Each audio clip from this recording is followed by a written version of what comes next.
ચલો ભાઈ, જો આ ગણિતમાં એકમ 3 માં આપણે વેદથી માપવાનું છે, ટેબલ અને વેદથી માપતા પહેલા આપણે આંગળીથી માપીએ, બરાબર? જે વસ્તુ છે ને આંગળીથી માપો તો બેટા 1 2 3 હા, પાન કેટલા આંગળી થયું? 3 ચલો માપો. 1 2 3 માપો સરખું.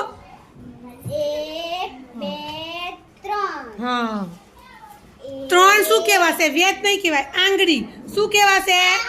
આંગળી. હા. 2 સરખી મૂક આંગળી આમ. હા, માપો. 7